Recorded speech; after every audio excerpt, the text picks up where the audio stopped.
우리 프린트 보시면서 우리 약속의 땅에서 만난 기근이라고 하는 제목으로 오늘 성경 공부 같이 나누기를 바랍니다. 신앙생활의 여정에는 오르막길과 내리막길, 또 고든 길과 굽어진 길이 있습니다. 믿음의 조상 아브라함의 여정도 마찬가지였습니다. 아브라함은 하란에서 출발하여 곧장 모리아산에 오른 것이 아닙니다. 수많은 부침과 굴곡 가운데는 그의 믿음을 격려하시고 붙드시는 하나님이 계셨습니다. 하나님이 우리의 믿음의 길을 이끄시기에 우리도 이 길을 끝까지 갈 수 있는 것입니다. 아브라함은 하나님의 말씀만 믿고 하란을 떠났습니다. 아브라함은 아내 사레와 조카 롯과 하란에서 모은 재산과 종들까지 모두 데리고 하나님이 보여주실 땅으로 갔습니다. 자, 그런데 그 땅에 도착해 보니까 이미 가나안 사람들이 살고 있었습니다. 어디에 정착해야 하는지 알 수 없었던 아브라함은 가나안 땅 북쪽 세겜에서 베델을 거쳐 남쪽 네게부까지 이동했습니다.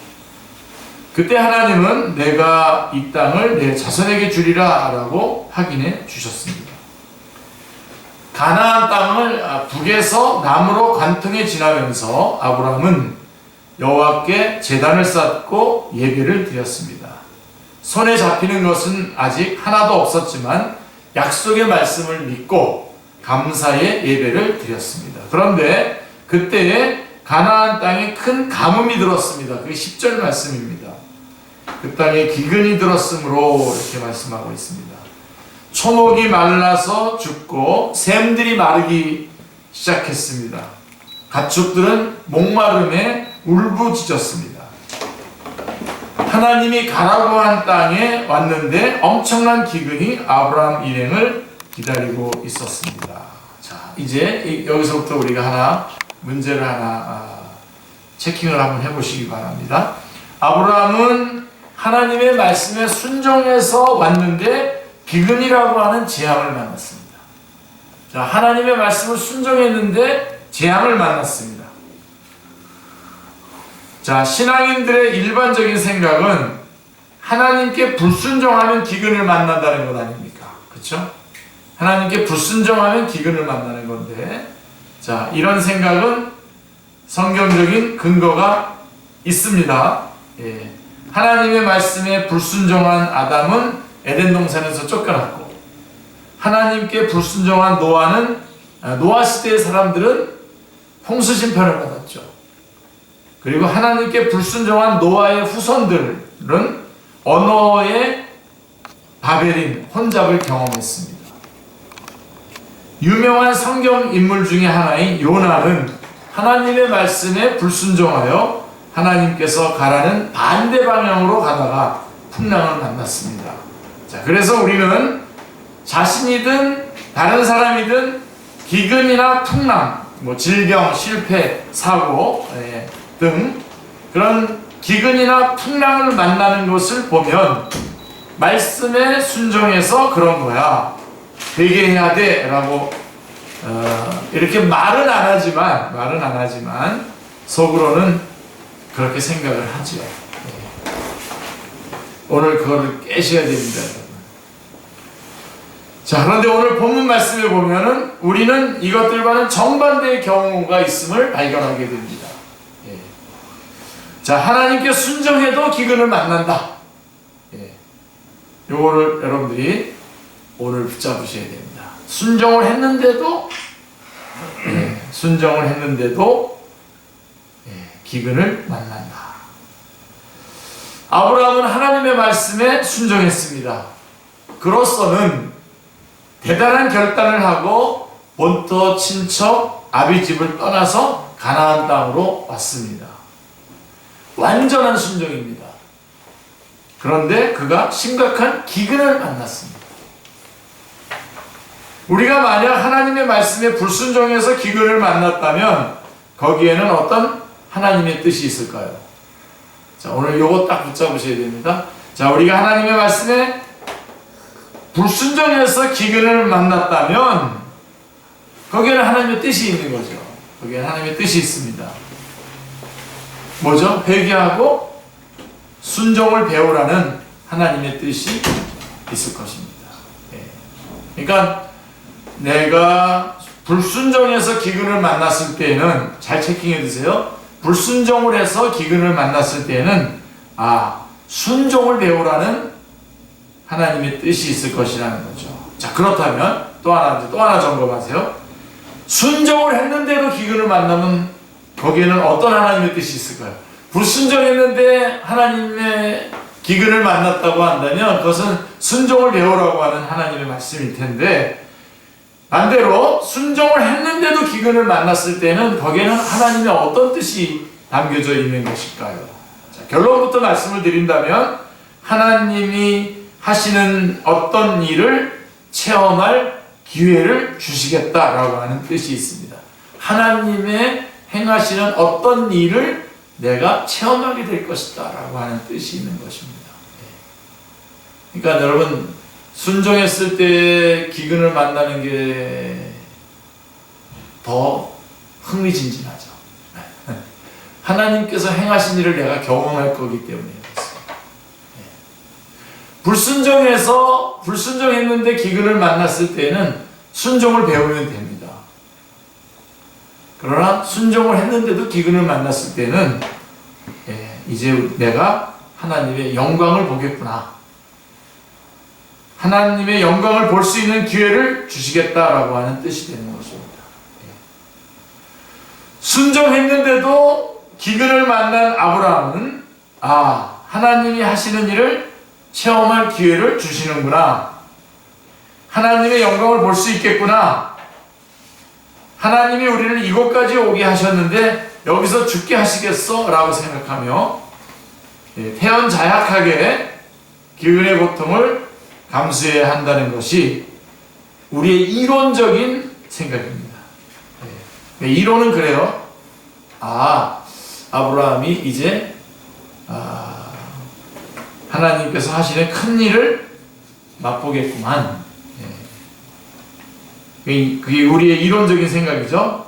자, 약속의 말씀에 대한 믿음이 있으면 당연히 그렇게 해야지. 신앙 이론은 그렇습니다.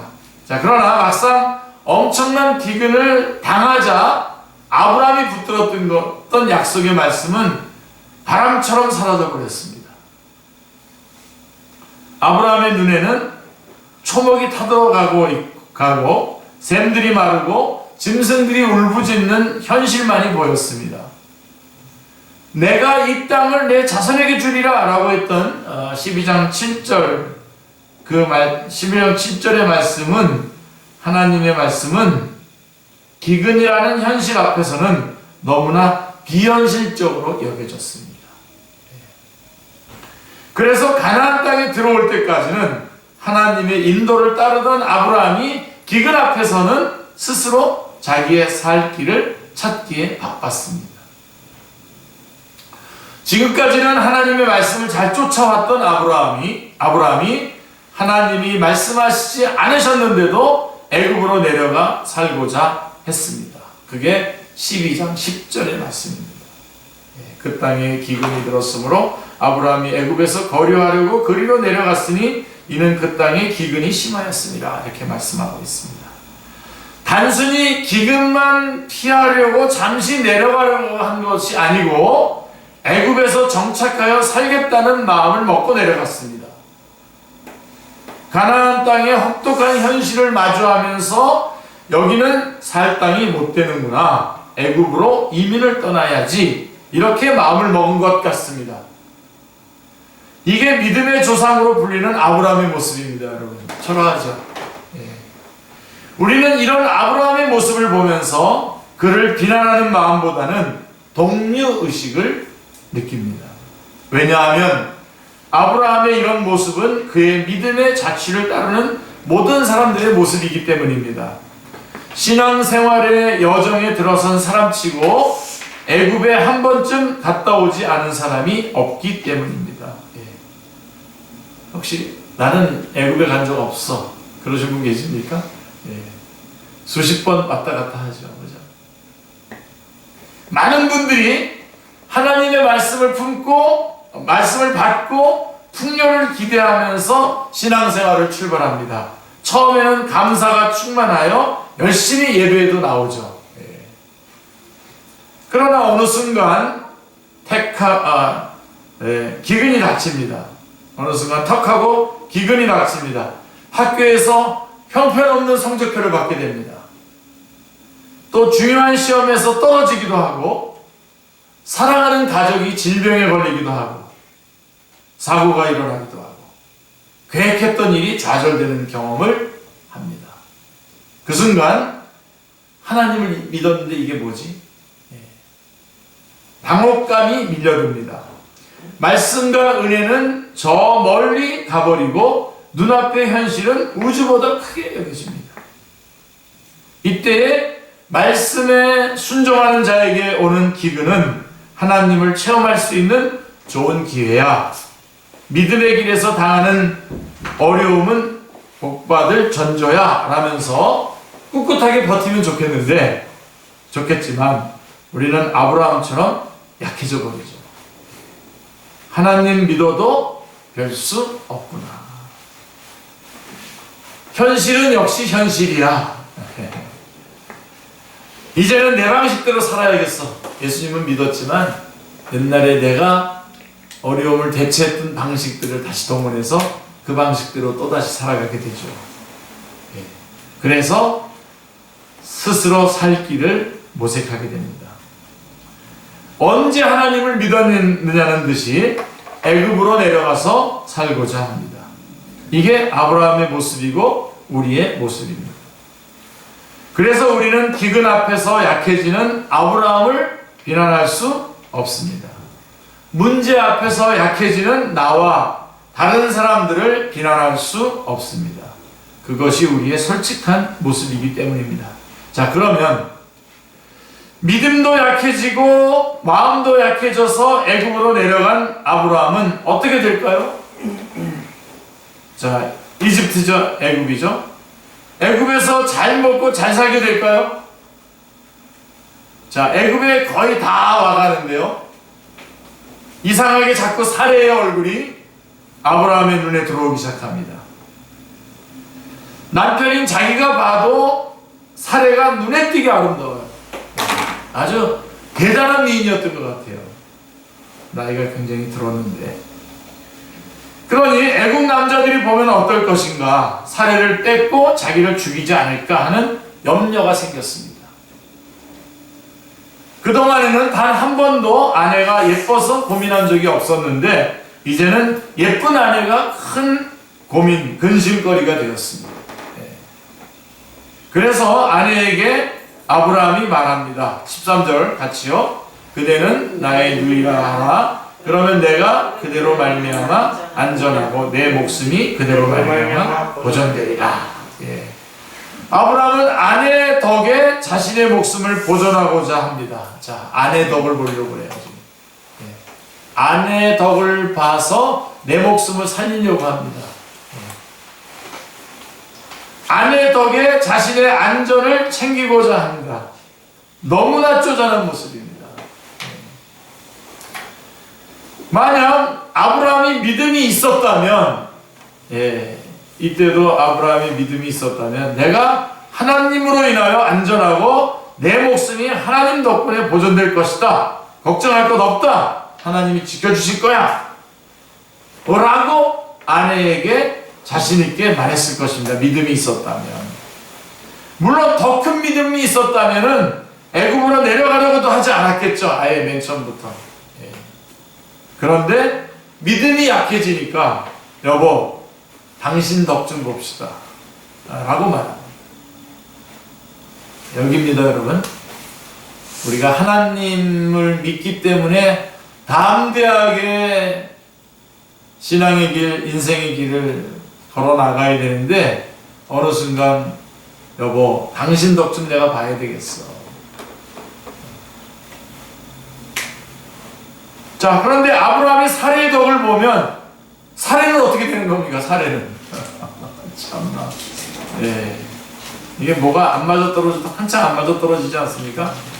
자기가 목숨만 건지면 사례는 애굽 남자에게 빼앗겨도 괜찮다는 말입니까? 그리고 여러분 구속사를 보더라도 이 사라는 지금 구속사의 그 연결고리에 있는 아주 소중한 분입니다. 아주 소중한 분. 네.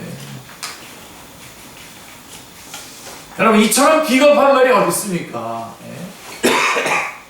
사람이 약해지면 이렇게 되는 거예요. 남자가 약해지면 이렇게 됩니다. 그런데 일은 항상 염려하던 대로 일어나죠. 염려하던 대로 일어납니다. 자, 아브라함 일행이 애굽에 내려가자 애굽 사람들 사이에서 사례의 아름다움이 회자가 됐어요. 급기야는 바로의 왕궁에까지 소문이 퍼졌습니다. 자, 이번에 이쪽으로 내려온 그 나그네 그 사람 아내 되는 사람이 진짜 엄청 미인인데.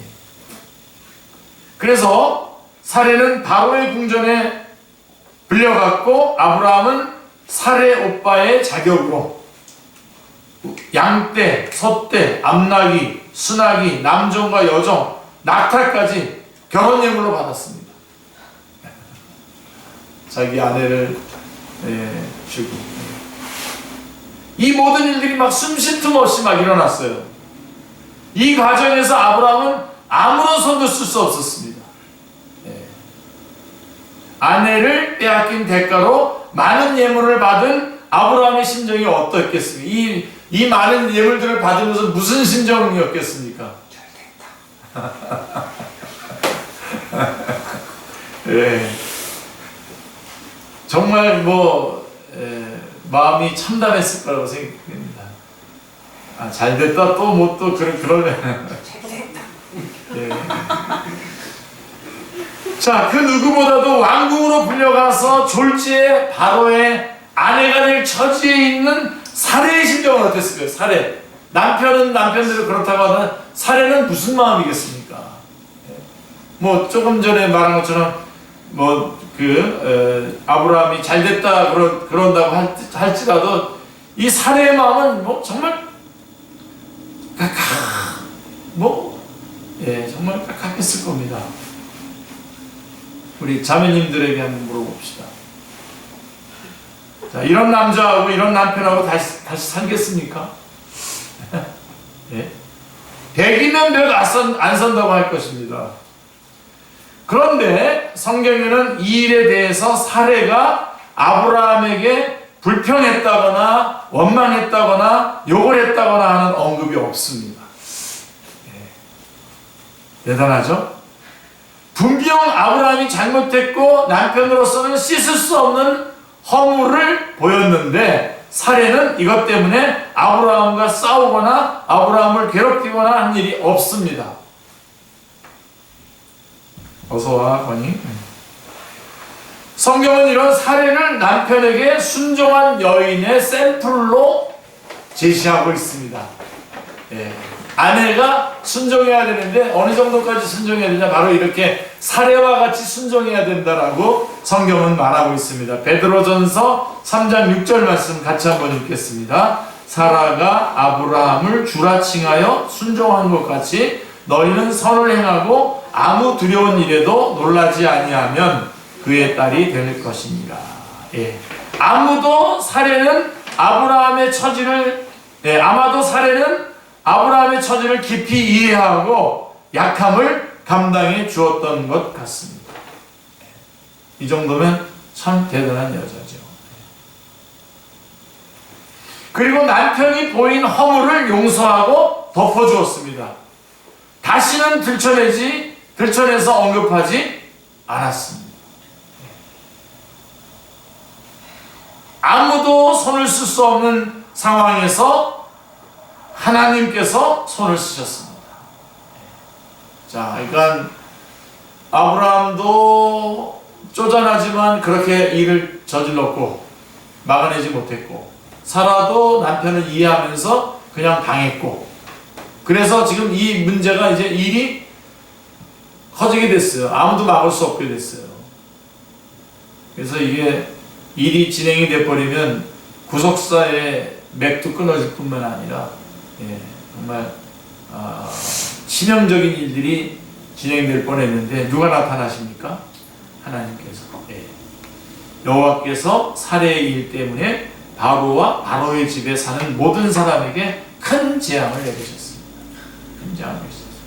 17절. 이게 이제 바로 왕이 이제 놀랄 차례입니다. 이제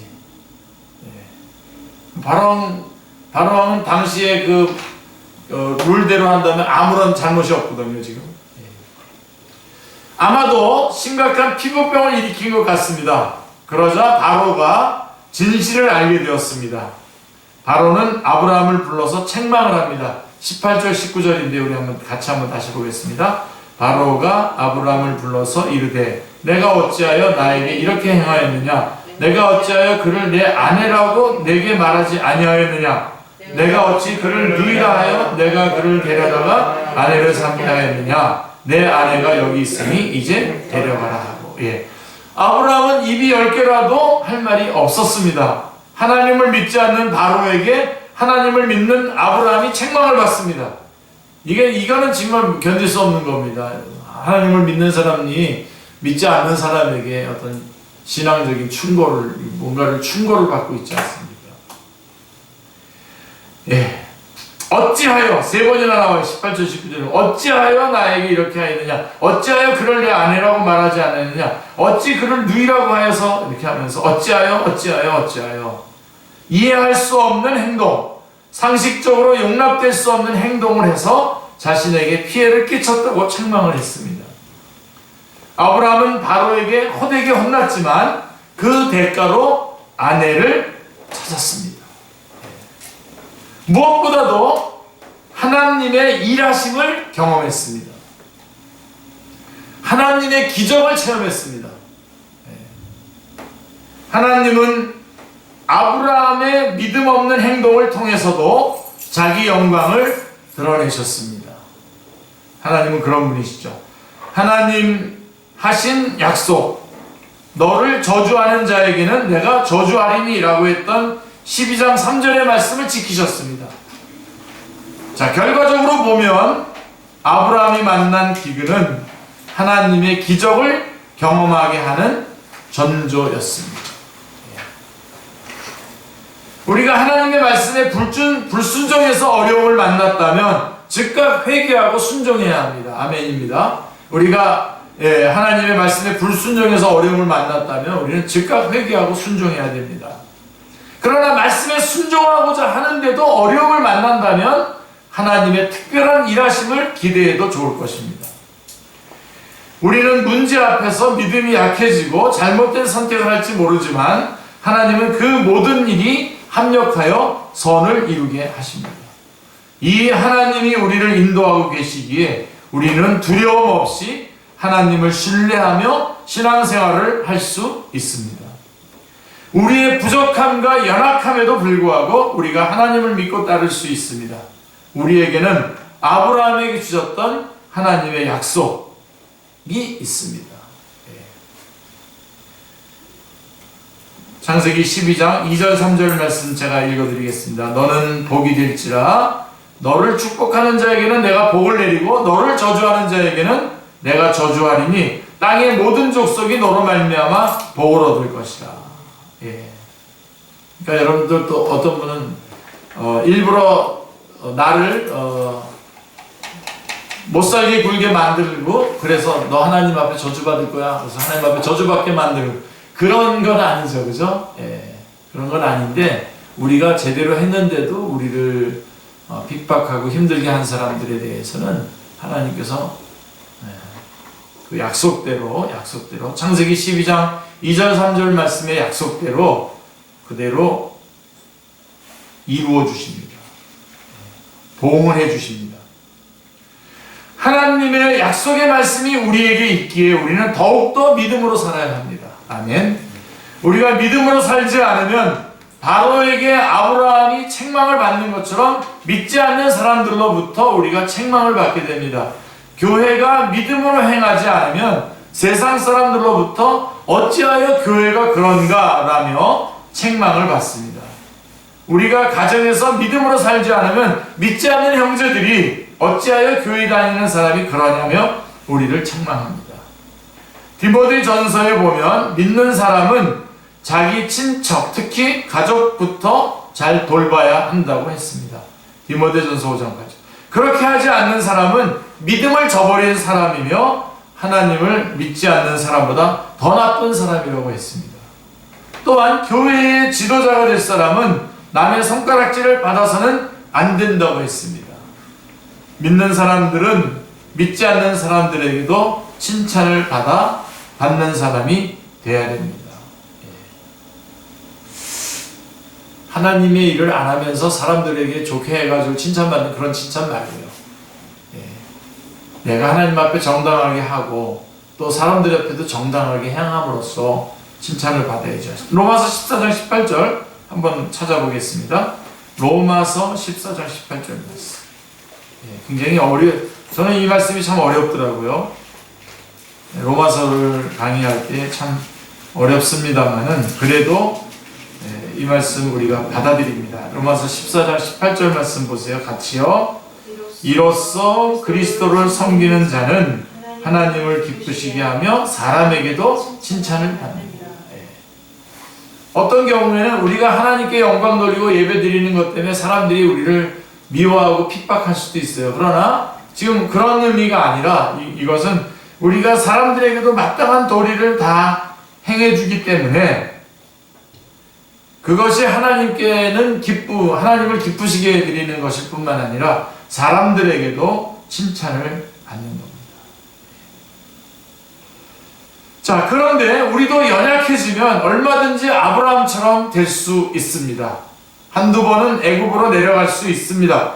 하지만 다른 한편으로 그것이 우리 신앙생활의 핑계거리나 도피 수단이 되어서는 안 됩니다. 아멘이죠?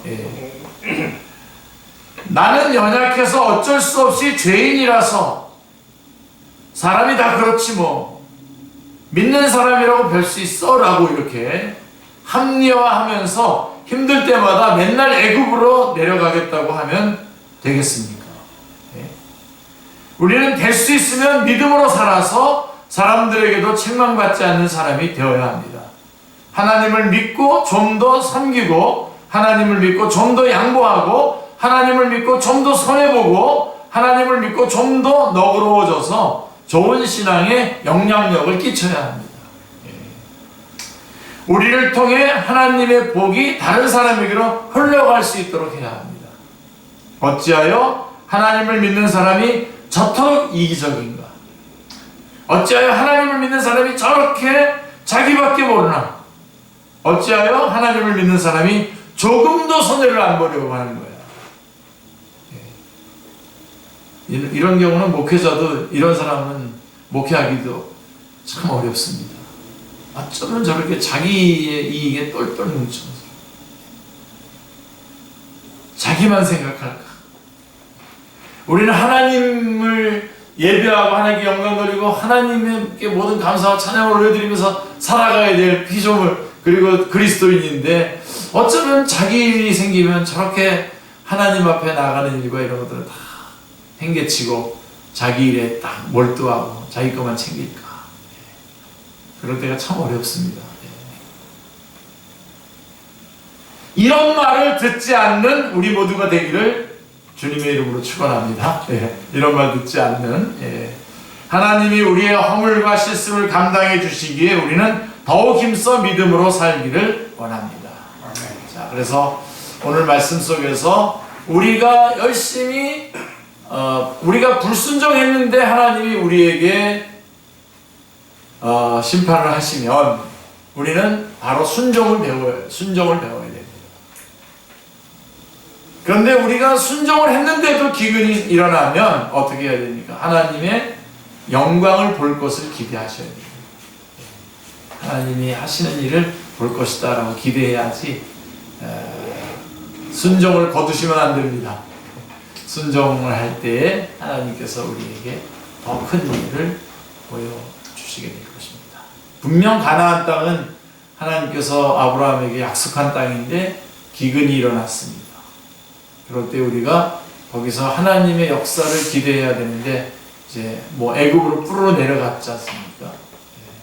예. 결국은 거기서도 하나님의 역사하시는 것을 보게 되는 것이죠. 우리의 삶이 하나님께 집중하는, 하나님께 순종하는 삶으로 집약되어서 하나님께 영광 돌리는 삶이 되시기를 주님의 이름으로 축원합니다. 기도하겠습니다. 하나님 아버지, 너무나 감사합니다. 아브라함이 약속의 땅에 도착했을 때에 겪었던 그 기근으로 인하여 아브라함이 그 믿음의 균형을 잃었을 때조차도 우리 주님께서 이 모든 과정 가운데에 개입하셔서 하나님의 놀라우신 행하시는 일들을 보게 해주셨습니다. 하나님, 저희들의 인생 가운데서도 하나님 이러한 일들을 겪을 때마다 저희가 차분히 하나님이 하시는 일을 보며 그 안에서 하나님의 뜻을 발견하고 하나님의 영광을 보며 하나님께 감사와 찬양과 예배로 나아갈 수 있는 믿음의 사람들이 될 수 있도록 저희들을 인도하여 주시기를 원합니다.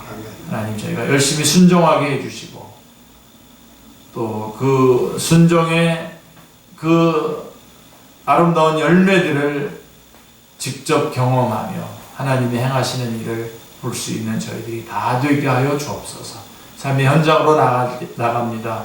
주님, 저희들 불꽃 같은 눈으로 지켜주시고 눈동자와 같이 보호해 주시고 머리털 하나도 상하지 않도록 역사하여 주시고 온몸을 건강으로 인도해 주시고 그 마음에는 주님이 주시는 깊은 평강을 주시고 그 영혼 성령님으로 충만케 역사하여 주시옵소서. 감사드리오며 주 예수 그리스도의 이름으로 기도드리옵나이다. 아멘.